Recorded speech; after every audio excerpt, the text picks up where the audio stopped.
next, guys, it's that time we've all been waiting for. It's Mr. Rich Redmond of the Jason Aldean Band. How are you doing, Rich? What's up, April? Dude, how are you? I'm looking at your avatar. There's like a picture here, and you look great. I didn't even pay you to say that, man. Thank you. So you're out in California right now, right? Yeah, it's so funny. My backdrop is like, that's the Flatiron Building there in New York City. And yeah, thank God for this photo because it looks really great on the wall. And I've done so many Zooms and podcasts and speeches in front of this picture this year. I was just watching one of your podcasts actually last night with Troy Lucetta, and I believe that was the backdrop for that as well. I was like, pretty darn cool, man. Well, it's fun. My co-host and I, Jim McCarthy, we did around 55 episodes in person at my studio in Nashville where people were fist bumping each other and breathing each other's breath and having coffee and high-fiving. And then about 55 episodes where I'm sitting in front of this picture. Right. You're like, hey, what's up? What's up? Well, I wanted to take everybody back. Like, I don't even know if you're going to remember this, but the first time I actually met you was at Texas Big Beat. I think it was 2008 down in Houston, Texas. It was this cool thing they did where it was like hundreds of drums, right? And we all played deep in the heart of Texas. And it was this fundraiser. I think it was for like, it was something for kids. It was something for kids at this so long ago. Like anything pre-cancer, I'm like, it's a blur. So I met you then. Yeah, that was I remember that because it wasn't Lib DeVito there too. Yes. And that's where I met Lib, which was kind of like a dream come true for me. It's one of my childhood heroes. That was a great day. Wow. Oh yeah, it was really cool. And one of the things that they did is you could actually make a donation, and if your donation was over a certain amount, you could get up with you rock stars up there and play a song. But they had like, I think they had like 4 drum sets on the stage. And then everybody could bring their own drums, and then they're in this big like warehouse, right? Or a big open area. I don't even remember what it was, like somewhere down there in Houston. And you could donate a certain amount and get up on stage and jam with folks. And, that's sort of kind of what we do at Drummathon too, And so it kind of all that built together between that and Rock and Roll Fantasy Camp kind of built Drummathon. But I'm kind of putting the cart before the horse. So back in 2008-ish, we met down at in Houston at Texas Big Beat, and I came to know who you were through Chuck Williams and Eric from Tragic Hero. Oh my God! Because I know, dude. So like in like I don't know what year it was. It was probably late 80s that I was playing with Tragic Hero, and then I think you played with them after that. Is that right? Good name. That's a really good name. Yeah. I think the year was like 95 or 96. So we had taken our mullets into the 90s. But those were great guys, man. We really awesome name for a band too. And I think we're all Facebook friends, which is fun, Yeah, totally. And I mean, I just remember I don't know how it came up or what. I think maybe I was planning to go to Texas Big Beat.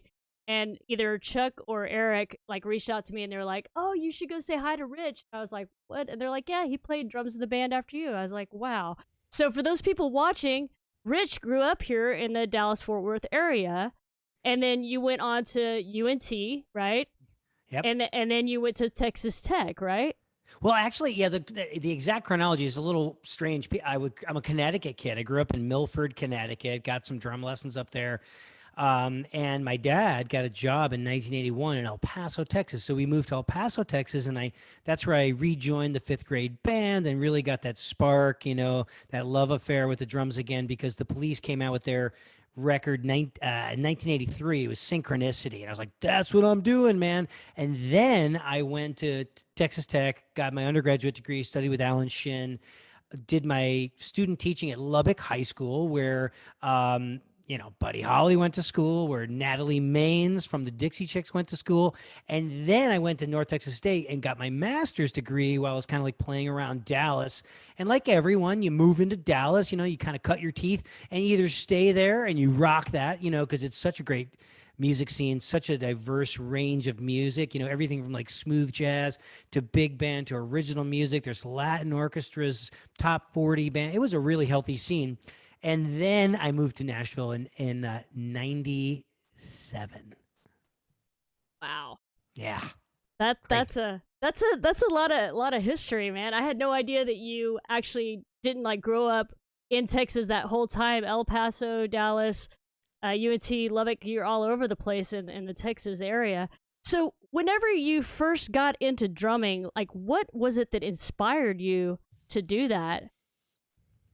Well, I I think there's similar answers to this question where people are like, the instrument chose me, or my uncle had a drum set in his garage and I sat down and I knew exactly what to play. And for me, it was just, I don't know, it was a calling. I was just drawn to it. And I had a natural talent for it. And my first drum teacher was this guy Jack Berge in Milford, Connecticut, and he taught me how to hold the sticks and how to read music. And we played cadences like that whole thing. And I could read it, I could play it. And then I got a little bass drum and a little crack cymbal, and we were playing with Joel Rothman books, the Encyclopedia of Rock and Roll Drumming, where you learned how to play stuff like a the first beat we all learned how to play the Guitar Center beat, and it's the same beat that we buy houses with. If you're a drummer and you can master that groove, eventually you can have the American dream and you could buy a home.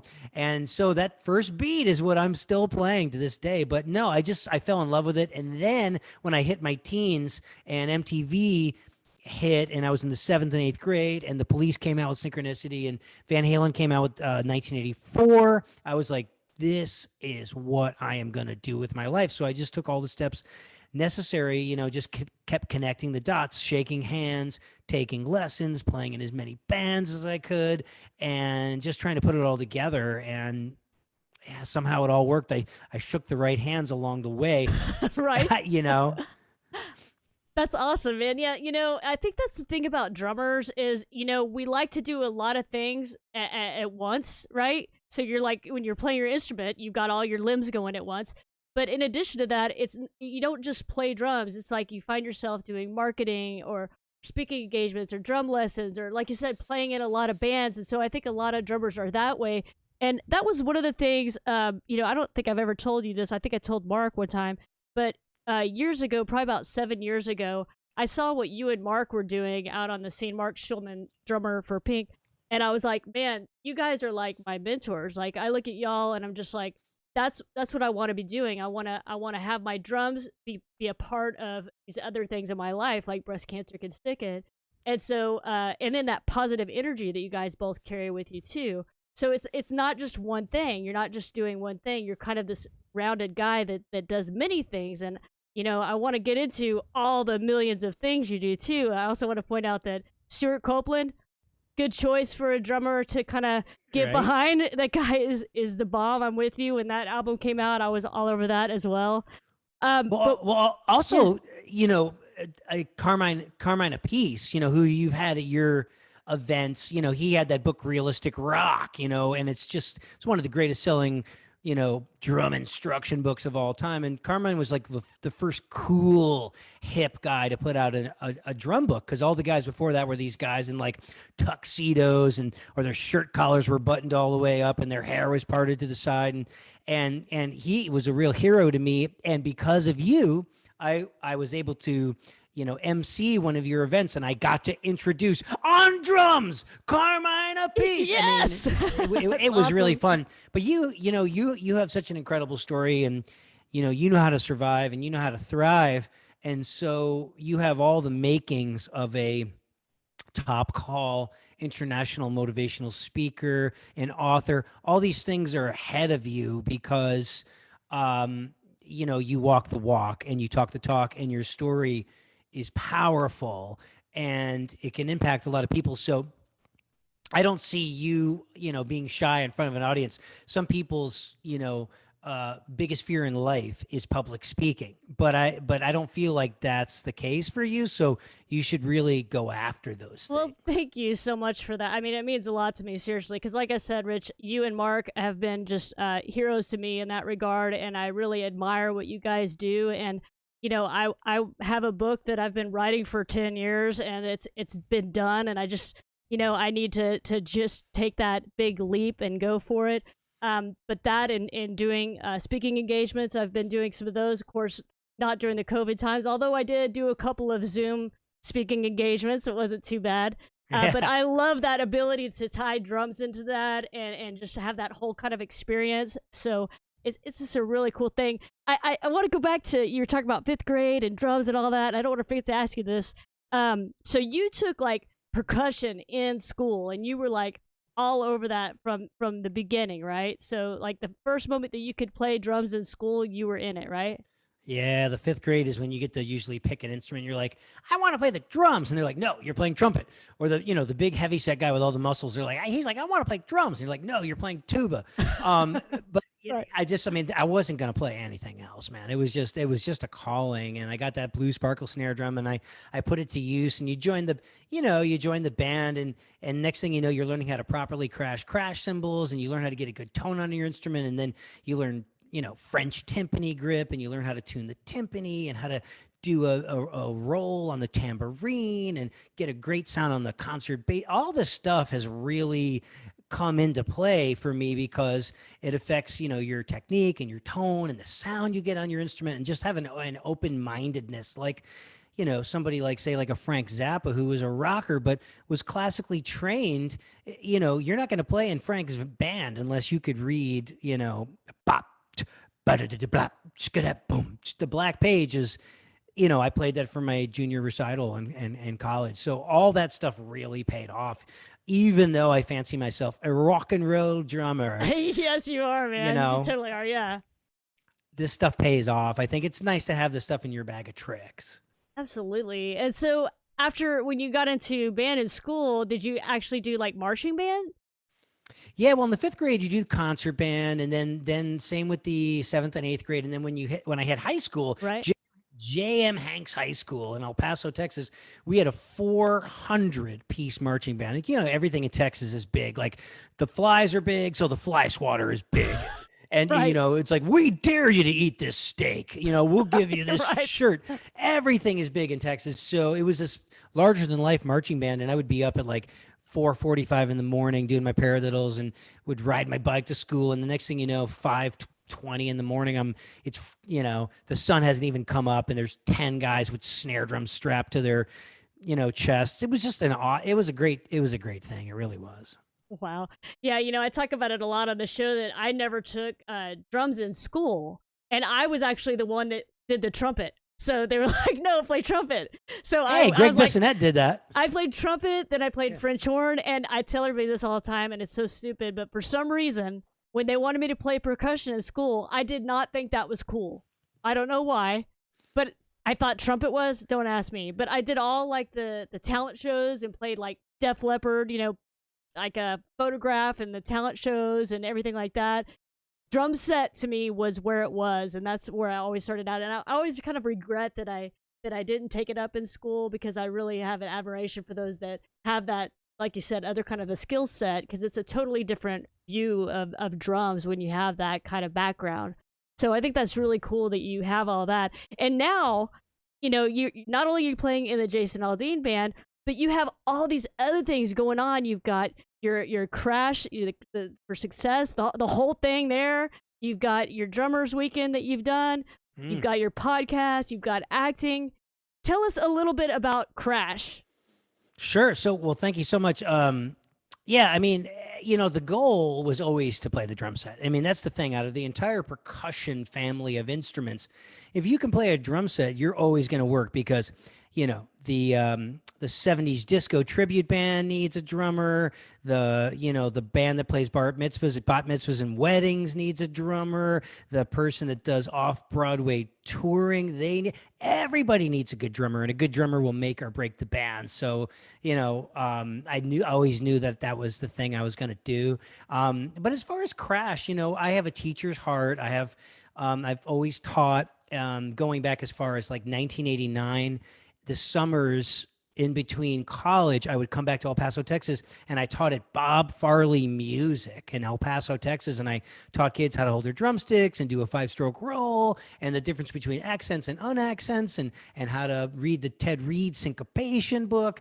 And then years later, that developed into me doing my own drum clinics, and where I would go to Guitar Centers and Sam Ash's and mom and pop music stores and high schools and colleges, and it was like a show. I wanted it to be entertaining. I wanted to play tracks for people. I wanted to give people my philosophy on the necessary skill sets that have helped me along the way. And then I would have people come out of the audience and I would have them play and I would give them immediate feedback. And that just grew into another just complete like offering from, another whole side hustle, as an educator. And my mom was always into positive literature like Napoleon Hill, The Law of Success, Tony Robbins, Zig Ziglar, all these like thought leaders about positivity and the law of attraction. The idea is that you reap what you sow and you get back from what you put out into the universe. And it can sound like a little willy-nilly or like crystal magic, but like I'm a big believer in it. So I studied that stuff. And so I started sprinkling that stuff into my drum clinics. And then, one day someone said, hey, this is amazing stuff. You should do some corporate talks. And that grew into, speaking at corporations. But the concept that I use to convey that message is called CRASH. And it's an acronym. And it's just really the whole idea behind that is just to make it easy for people to remember, because I want to just give and give and give and give. And when you give and give and give, you'll eventually receive. But CRASH just stands for commitment, relationships, attitude, skill, and hunger. So really quickly, committing to your tens of thousands of hours of practice, committing to your friends, committing to your family. If you're in corporate America, committing to your product, committing to your team. It all starts with commitment. Quitting any habit starts in the mind, starts with commitment. Relationships, realizing that, people are the gatekeepers of all success in life, and people make the world go around. So you can't have enough friends. You can't have enough relationships. Attitude, 99% of life. Realizing that enthusiasm is contagious and that positive people are happier, they're healthier, they live longer, they make more money, they get more stuff done. They get out of bed with a smile on their face. Skills, identifying first and then developing the skills you need to be successful in your chosen field. So for drummers, holding the sticks, getting a great sound, learning the rudiments, doing 4 things at the same time on the drum set, then learning styles, then learning how to read, then playing with clicks, and then being able to overdub percussion, and then figuring out how to market yourself. All very necessary skills. And then the last piece is hunger, which is having that fire in your belly, staying hungry for success. And I tell people that passion is your engine and hard work is your fuel. So if you choose correctly, like we chose drums, we love the drums. And so it allows us to work hard. And we work really hard at it because it never feels like work. And the harder we work, the luckier we get, the more people, places, things, events, opportunities cross our path to be successful. So that's CRASH. You can use any element of it, or you can use it all together to be literally unstoppable. That's so awesome and true. And I mean, that's great that you're able to take kind of your learnings as a drummer and you can apply that to any life situation. And we have people in the chat here saying, hey, CRASH is how I live my life on a daily basis. Oh my God, that just gave me goosebumps. That's so sweet. Yeah, Tori's sending you some love, and so is Sarah. I love that, Tori. That's awesome. And I love that, what you said about positive energy and how positive, happy people get more out of life. It's so true. It's something that I really latch onto is positivity and turning any situation into a positive one. I always tell everybody, in the darkest of times, there's light somewhere. And the more that you are able to find it, the more that you're able to find it. You know what I mean? And it just kind of feeds itself. You beat cancer with positivity. And when you said that there's like light in the world and light always beats darkness, I got massive goosebumps and chills all over my body because, that's reflected in, some of the greatest pieces of literature ever written. If I don't think you have to be a nerd to read it, but if you read like any of the Tolkien books and like The Hobbit or The Lord of the Rings, it's all about the light beating the darkness. Yeah, totally. Yeah. It's totally true. And so I try to really remind people of that, and also just kind of, when you're in your head, always have positive thoughts, just like I have this wall, honestly, it sounds crazy, but I have this wall like in my head. And whenever I have these negative things come in it, I'm just like, I'm going to chunk this over the wall. And then it goes over the wall. And then I have trouble even remembering what it was. I'm just like, it's trash. Throw it over there. And I forget about it. And I focus on the positive things. Even going through the pandemic, the first thing I did, I was like, well, what can I do now? And this is it. We're doing it right now. The Beat broadcast was born out of that. So it's just it. a matter of turning any negative situation into a positive one. I think that's what we've really been able to do with Breast Cancer Can Stick It. You're doing it every day with what you do. It's super amazing. If people want to learn more about Crash, where can they go? I used to have Crash Course for Success, but now I just built this incredibly overpriced website called richredmond.com, and everything I do is on there. Incredibly over. Okay, gotcha. That's cool. That's awesome. richredmond.com for the best looking website known to man, and all the information you would ever need to know about that. Are you still doing your drummer weekend that you were doing a few years ago? I think we got 5 of those. You know, my friends Tori and Sarah would know. They're almost like my historians. Like I love these folks. They're like, no, you did 6 because but I swear so I did like maybe 5 in Nashville and maybe 1 in Los Angeles. But it's so great. It's a lot of work. And actually our friend Sarah Cardeal, Sarah the Real Deal Cardeal, was very helpful with many of those.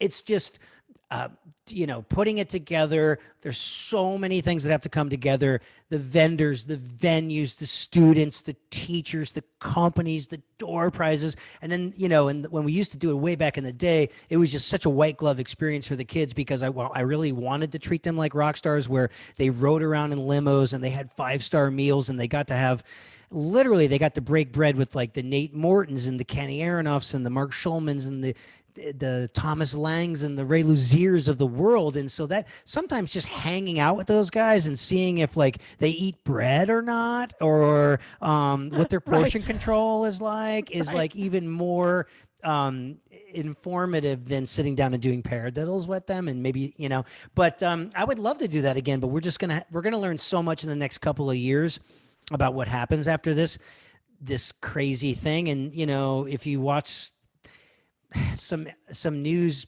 pieces, they're saying that more pandemics are coming. So like, I'm not very excited about that. No, let's really fight against that with positivity, can we? Everybody wash your damn hands. I know, man. I'm sitting here in my own studio that no one has been into in over a year, and I have hand sanitizer right here.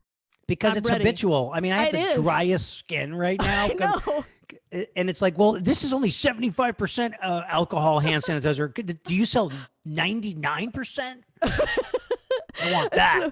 It's so funny. I've been talking about dry hands all night for some reason, and you took me right back to it, and I'm holding this lotion right here, so I should do a commercial for these folks. It puts the lotion on its skin. No, reel it in, man. Reel it in. Looks like we got a couple of questions coming in. I want to make sure and get to them here. Cool. Tori wants to know, and I mean, I know the answer to this, but it would be fun to hear from your perspective. She says, how did you get involved with Breast Cancer Can Stick It and Drummathon? I think you sent up the flare, right? And asked me to do it. And I was like, absolutely. Or was it may have been tiny, you know? I think I did it because of the first year you came. I think I didn't even know Tiny yet, because the first time you came was in 2016, and I met you again, re-met you at NAMM, and I remember we were out back by like the taco trucks, and where else would you be? And I asked for your email address. You gave it to me, maybe your phone number or something. Yeah. And I reached out to you, and you were so generous to do that. It's been so cool, man. You've been such a great help in raising awareness about Breast Cancer Can Stick It and raising funds. The 3 years that you've done Drummathon, I'm so thankful for that, Rich. I don't want that to go unmentioned. My God, thank you so much, man. It's my absolute pleasure. And those kind of things are, I mean, that's God interfering with the universe. I'm going to say interfering because he created it, but he's just got us like little pawns. You know, he's like, taco truck. There's Rich, there's April. And it was so cool to reconnect. I mean, years had gone by. A decade had gone, more than a decade had gone by. And so we were just meant to do this. And you've trusted me, you know, with the emceeing and it's just an amazing thing. You know, I mean, it's almost like a personal responsibility because my mother is a breast cancer survivor. My mom beat breast cancer in 85, 86. And this was like back in the day when the technology wasn't as good and the chemo was so rough on the human. I mean, it's rough now, but can you imagine? No, it's so brutal back then. It was really rough. But my mom is a fighter and a survivor. And 6 months after that, she ran the New York City Marathon. This is the kind of like healthy stock I'm coming from, Wow, that's So like amazing. I love my mom, and she's yeah, she's amazing. And still to this day, 74 years old. She works out 3 hours a day. She does Oh my Pilates, gosh. she does Really? body pump, and she does a spin class. And she does that like 3 times a week. And then the rest of the time she's out like running in the Florida heat. And I go, Mom, why do you do this? And she's like, well, I just don't like gravity. My skin is sagging and I just don't want this. And so she just, She's she fighting it. goes Yeah. after, yeah, but then she'll have cheese and she'll drink wine. And it's like, you have to have balance in life. I ran 7 miles today and I will have a glass of wine tonight. Yeah, I would think so. Wow, that's amazing. And just a little plug so that everybody knows, what Rich is talking about with your mom, all that kind of stuff helps reduce your risk of breast cancer. Staying in shape like that, at least 30 minutes a day of walking, just like a minimum doing that is a huge help. So the exercise that your mom is doing, I have no doubt that's keeping her cancer free from now to the end of time for sure. That's very, very cool. I got another question here from Cool. Brandy McComb. She's a photographer. She's shot you many times at Drummathon. She's one of our volunteer photographers. Okay. She says, do you have any experience with musical composition? Yeah, I've written some kind of like, neoclassical pieces for percussion ensembles and stuff over the years. That is just such its own lane. And, being out here in Los Angeles, I meet more and more composers. And these are the people that are like cranking out the music for the horror film to just, get that impact. So when the monster comes at you, it's like, it's more effective, but I like working for those folks. It's just so time consuming. It's a full-time hustle doing that whole thing. So yeah, I don't really have any interest in that, but I have mad respect for those guys and I want to work with them. So that's Yeah, what I I'm kind gotcha. of trying to do more of in Los Angeles because, Nashville's the songwriting capital of the world, 3 chords and the truth. We've got all the contemporary Christian music. We have some like the Kings of Leon are from there, and it's this really healthy music scene, but it's all about songs. And then Los Angeles is more about, TV and film, and then that compositional stuff where, there's a 100-piece orchestra that's, doing the music for the next Marvel film. And there's a small group of guys doing that stuff. But hey, you're not gonna it's not gonna happen by not throwing your hat in the ring. Right.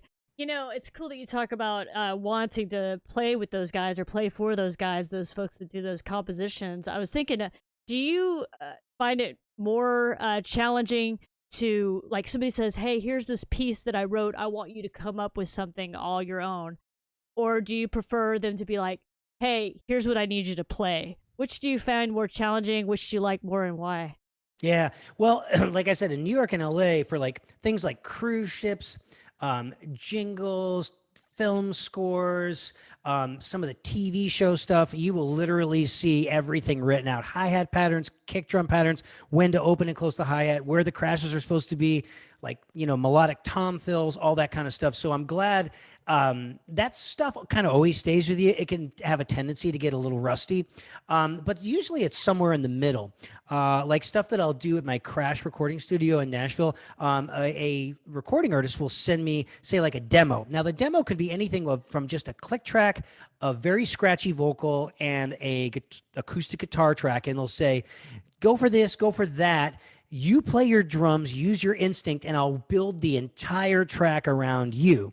And then other people will be a little bit more detail oriented, and they'll have like maybe Apple loops, or they'll have a drum machine, and you can hear kind of what they're going for. And they'll say, can you really kind of stick to that, Rich, but then save 10% for your thing?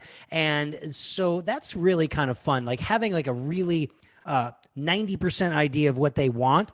And then, of course, that 90% can be played by a Mark Schulman or a Liberty DeVito or a Kenny Aronoff or me or Paul Lime. And we're all going to have our own essence and energy and spirit behind it. That's what's so great about our instrument. It's a reflection of our personality, and we're all one of a kind and so unique. And that's something that all of us can really celebrate I used to get in my head years ago that I had to sound exactly like this working drummer or that working drummer. And I benefited from it because I stole things from them and I added it to my bag of tricks. But really, there is only one me and there is only one you. So when you just accept and revel and celebrate your uniqueness is when magical things will happen for you. Oh yeah, that's so true. Sit there, you're talking about that, and I'm thinking about the years of playing, and like I had two guys that I've worked with over the years, many years, or many times throughout the years, and they had like their drum parts exactly like they want. They would like program them out, and they'd be like, "I want you to play." I used to get kind of irritated by it. I was like, "Dude, come on, we're an original band. We're just a local band. Let me play my thing." But I really learned to appreciate that because it kind of made me get outside of my box, It was like, hey, do it this style. It was not how I would have played it at all. Yeah. But I learned so much and was able to grow so much from that. And even to this day, some of that stuff, I love to go back and play it because it's a challenge for me and it's not in my normal realm of where I want to go. Like I kind of have my way I love to play. If you're familiar with Sister Seven, I love that kind of style. That's like really what I love to play. But when I get this opportunity with these other guys to play, this certain way, it's a great challenge and it's a great growth opportunity for me. So I really, really love that a lot. I got to tell you that Tori wants to remind you, you have a Zoom masterclass coming up on April 10th. I love it. She's like my built-in marketing. I know, dude. People think I'm a marketer. It's not. It's just the people surrounding me. They're always reminding me to post. But yeah, no, our friend Sarah is hosting, and this is like when I say hosting, it's a whole new thing because she's like, I'll make the poster for you, and of course the poster was all purple because that's her favorite color. And then she's getting this out to like drummer Facebook groups and like putting up flyers on telephone poles all over Connecticut and just letting people know that it's going to be like a 90, who am I kidding? It's going to be a 120-minute masterclass where I'll be literally sitting in front of this picture and I'll be sharing conceptual videos on my laptop and I'll have my practice pad and we're going to hit everything. So it's literally going to be a crash course in drumming success. So we're going to talk about things like playing the styles, playing with clicks, hand and chop development and some technique. We're going to talk about the Nashville number system. We're going to talk about doing our own charts. I'll have some percussion here. I'll talk a little bit about playing the cajon, the djembe, overdubbing, shaker and tambourine and maracas, and getting into things like Music Business 101, getting gigs, keeping gigs, playing with loops and endorsements, and then I will answer questions, and that'll be 120 minutes easy, and just to kind of like bring the drumming community together in this crazy time. I just wanted to keep it super, super affordable. It's like $25 for 2 hours of That's amazing. That's amazing. So what's the best way to sign up for that? Well, if you know Tori and Sarah, you can reach out to them. They're gonna probably ping it in here any second. If you guys post it in there, I'll pin it so everybody can find it easy. Or you can just hit me through the website. And literally, my gift to everybody listening tonight is when I created that richredmond.com, you can go to the shop icon on top, and literally just by stopping by the store, you can download for free 10 PDF booklets of every Jason Aldean and every Thompson Square song I have ever recorded, and it's note for note, every crash cymbal, every hi-hat opening, every kick drum pattern, every fill, all completely written out, and you can download it all for free. Wow, that's awesome. So you wrote all that stuff out, or because you came up with the drum part all your own, so you probably played it and then wrote it out later, or did you? Yeah, I'm really fast at transcribing because I had to do a lot of it in college, but it's mind-numbingly boring and time-consuming. So how that all worked is when I go into this recording studio, I get a Nashville number chart. So if anybody wants to learn more about the Nashville number system, I recommend my buddy Jim Riley's book. It's called The Nashville Number System, and it'll lay out like the charts that we'll get at 10 a.m. every day in Nashville and how to read them. So I get that chart and nothing is written out for the drummer. So I have to rely on my pure gut instinct about the last 100 years of music and where to pull from and what to play at that particular time. Then the recording comes out and I have a bunch of like college type kids, and I'm like, hey kid, here's a couple $100 and transcribe this record for me. And so they do it for me. And then we print it up and you could download it. That's awesome. I'm about to check that out. That's really cool. I had no idea you had that up there. And in this masterclass for $25, man, I'm so going to be there. So it's a Zoom class. And so everybody can be on the screen and we'll ask questions at the end. Is that the kind of deal?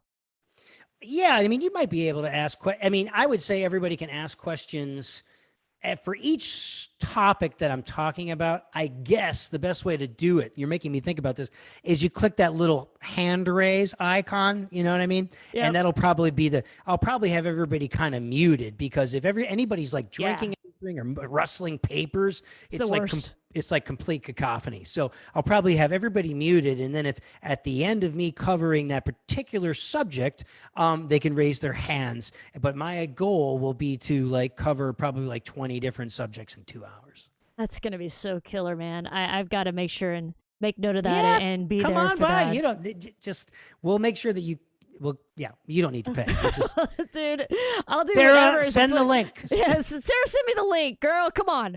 Yeah. All right, I got another thing here from Brandy. She wants you to know that her 10-year-old daughter just started drum lessons, and she's sitting here watching. Any advice or feedback you can give her just starting out? And her name is Tuesday, so I'm sure she's going to want you to say her name, Tuesday.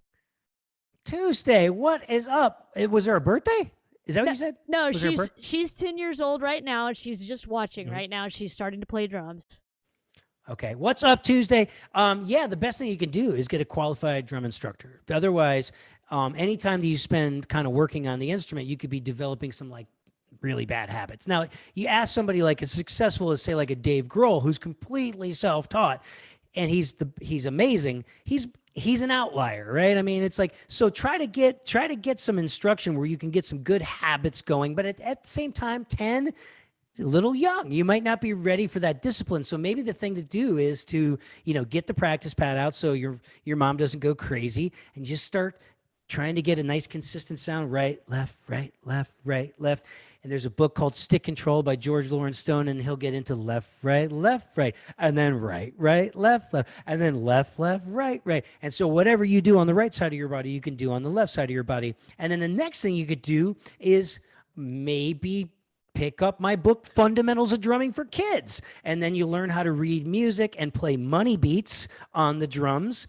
And by the time you get to the end of the book, you can do little drum solos like doon doon gat, doon doon gat, doon doon gat gat, doon doon doon doon doon gat, doon doon gat, and you'll be reading that stuff. And so reading the music is going to be a skill that's going to be so awesome for you. And then play along with records. Play along with your favorite whoever you're into, Taylor Swift, Lana Del Rey, I don't know, whoever those artists were at the Grammys that I didn't recognize. Play along with those records, because you'll be able to develop your timing and your heart and your inner clock. And as drummers, we're not solely responsible for the time, but we're the most responsible for the time out of anyone in the band. So technique, and then reading music, and then playing with records. Perfect. That's solid advice, man. And give them that plug again for that book you've got. Oh, yeah. I wrote a book called Fun, capital F-U-N, Fundamentals of Drumming for Kids, ages 5 to 10. And it literally will work for kids ages 5 to 10, but I'll tell people, look, if you're a 50-year-old man and you want to learn how to play the drums and you act like a 5-year-old, the book is still going to work for you. Perfect. That's amazing. I know I've almost had you a full 30 minutes now, maybe a little over, but I want to be sure and touch on your podcast. Okay. So tell us a little bit about how that came to be, when people can catch it, where they can catch it, and just let us know about that podcast. Well, thank you for bringing that up. Yeah, it's just, it's so originally titled The Rich Redmond Show. Man, The Rich Redmond Show is available on all podcast platforms. So your really popular ones are, your Apple Podcasts, iTunes, Spotify. And if you want to watch me, you make ridiculous faces on the internet, you could catch The Rich Redmond Show on my YouTube channel, which is youtube.com/Rich Redmond. I have a killer co-host, longtime friend, Jim McCarthy, very knowledgeable guy, podcast producer, drummer. And we interview authors, comedians, business leaders, actors, producers, and a lot of drummers, because drummers are thick as thieves. We love each other. We're members of the Mutual Admiration Society. We're jealous of each other's abilities. We celebrate each other. And it's not the kind of podcast where you're going to learn about die-cast hoops and pedal tension and what kind of sticks do you. I mean, we talk about big picture things like love and life and motivation and success and how to cultivate a career and how to be successful. And there's so many commonalities between how an actor or a comedian or a business leader or an author goes after their career and how a musician goes after their. It's just so many commonalities. We're having a ball. There's 110 episodes. And if your first episode is episode 100, that's me and Kenny Aronoff. And it's like an energy explosion. Kenny is awesome. He was actually part of Drummathon 2020. And I actually told him before he went on, I was like, dude, I have got to go to the bathroom. Can you like take the show for a good 5 minutes or so? And he's like, no problem. And he just had at it and he was just on. I mean, everybody was totally engaged. It was great. So very cool. I got two more things here. Let's see. Melissa K wants to tell you hello. She met you at one of the Drummathons and she says, I still have my stick. So shout out from Rich to Melissa K, I'm sure. What's up, Melissa? There you go. Daniel Michael says, how about a sports official that's a drummer? Yes, Daniel Michael is actually an umpire, and he's a drummer, and he was one of our top fundraisers for Drummathon 2020. So Daniel Michael, you rock, dude. Thank you so much for being here, man. Very cool. So, Rich, we're going to be working on Drummathon, man. We had a Drummathon meeting today. It's starting to get crazy, so I'm going to keep you posted on that. I just want to say thank you again from the bottom of my heart for being such a great supporter of Breast Cancer Can-Stick and everything that you've done for this organization. I know has helped make thousands and thousands in the fight against breast cancer. So thank you so much, Rich, for that. And I really appreciate you coming on the show tonight, too. Oh, it's my absolute pleasure. And this is a great thing. Count me in every year. And yeah, to all the listeners out there, how about a hand for April? Yeah. Thank you, man. Thanks, brother. You have a great night and stay safe out there, okay? You got it. Take care of each other. All right. Bye-bye. Okay. Everybody give it up for Mr. Rich Redmond, drummer for Jason Aldean Band. So cool to have him on the show this evening.